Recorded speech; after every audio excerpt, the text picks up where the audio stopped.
Hey, before we get started, I know you've heard about all the skimmers and stuff that are stealing your money from ATMs and even at gas stations where you put in your credit card and they steal your PIN number and credit card number. Well, we've got a brand new Komando On Demand podcast just out about how this is happening and what you need to watch out for. It's on Komando On Demand, just came out yesterday, and we hope you can take a listen. Komando.com/podcasts or on your favorite podcast player, just search Komando. And now let's get to the tech news today.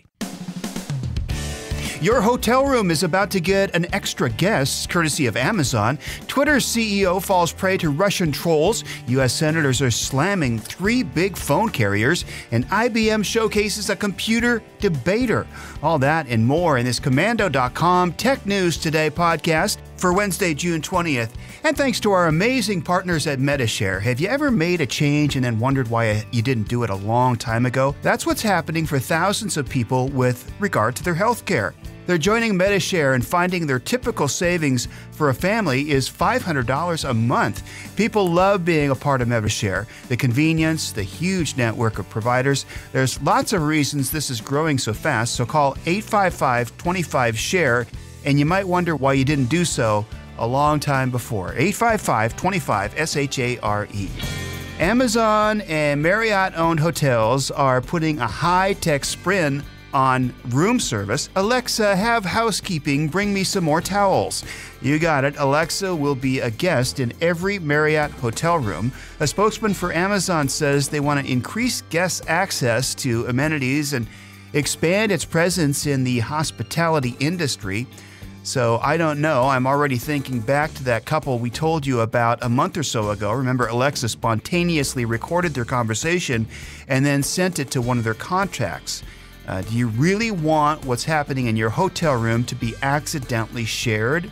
Well, Marriott hotels are on board to give it a try at least. The Echoes will be in rooms starting this summer. The company says Alexa can help with housekeeping, calling the concierge, or even making dinner reservations. Several media reports show the Marriott actually tested Alexa and Siri, which sees which was best suited for them.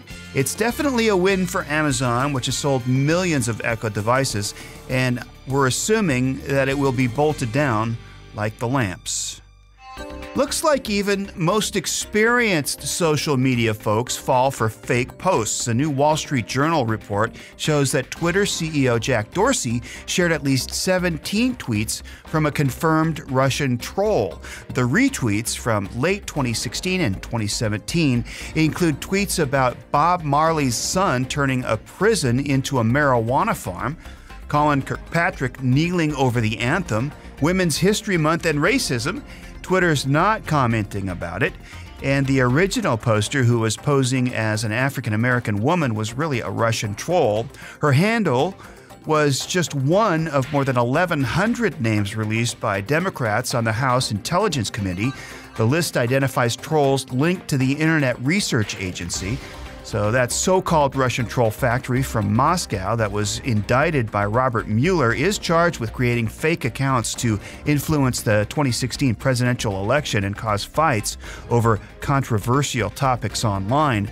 Investigations show these trolls tried to fan the flames on everything from Electoral College voting to Roseanne Barr's firing and Donald Trump Jr.'s divorce. This batch of trolls posted more than 2.9 million tweets and retweets, and Twitter is struggling to police its more than 330 million users. Twitter did confirm that all 1,100 accounts on the list have been suspended, and of course Moscow is denying any government effort to influence the 2016 election. Facebook is making changes, and not everyone's happy about it. You're about to get auto-playing videos in Facebook Messenger.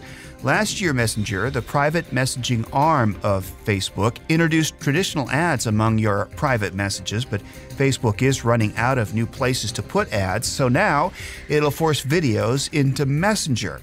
I guess they're not too worried about losing customers. After all, if the whole Cambridge Analytica mess didn't dissuade people from using Facebook, a few extra ads probably won't either. According to Facebook, ad testing didn't change how people used Messenger, but they will monitor the changes and user behavior to see if the ads turn anyone off.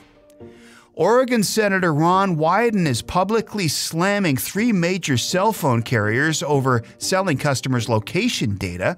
AT&T, T-Mobile, and Sprint have agreements with third-party companies called data aggregators. Those companies, like LocationSmart, sold customer data to a prison tech company that said it could track any U.S. phone within seconds. And last month, Senator Wyden demanded to know why real-time location data of millions of Americans was being shared. In response, the 4 big phone companies sent a letter today stating that it was common for data to be shared, like when a driver is stranded or companies want to track their fleets. But they didn't directly answer just how each of them obtains consent from customers. Sprint did say that its privacy policy allows them to share customers' private information, but customers aren't able to opt out of that and still use the service. So essentially, they're locked into having their location data shared. Verizon is the only carrier to cut ties with these companies. Senator Wyden said, quote, "In contrast, AT&T, T-Mobile, and Sprint seemed content to continue to sell their customers' private information to these shady middlemen. Americans' privacy be damned." After this harsh remark, AT&T said it would cut access to third parties. Sprint said it would do an internal review. Remember when an IBM computer became a Jeopardy companion? Watson was a master at Jeopardy, but now IBM is introducing an artificial intelligence-infused computer with a screen for a face, and it's debating seasoned human debaters. During Project Debater, the AI computer made a case in favor of the government subsidizing space exploration. It was up against Israeli debate champion Noah Ovadia. While judges determined Ovadia won the delivery, the IBM computer outscored her on knowledge enrichment, and it continued that pattern through the next event. This was the first time anyone outside of IBM saw the computer in action. IBM has been conducting several internal debates on various topics for a while. They say the computer scans billions of sentences to generate a position on the various topics. Then it listens to its opponent's speech and generates a rebuttal. The idea that a computer has the ability to compete in a debate with a live person and actually win the argument is likely going to freak a lot of people out, and it should. IBM's research director noted that in real debates, humor plays a role as well, and right now the computer doesn't do as well with that yet. Well, sometimes it's the small things that just tip people over. Amazon found out that yesterday.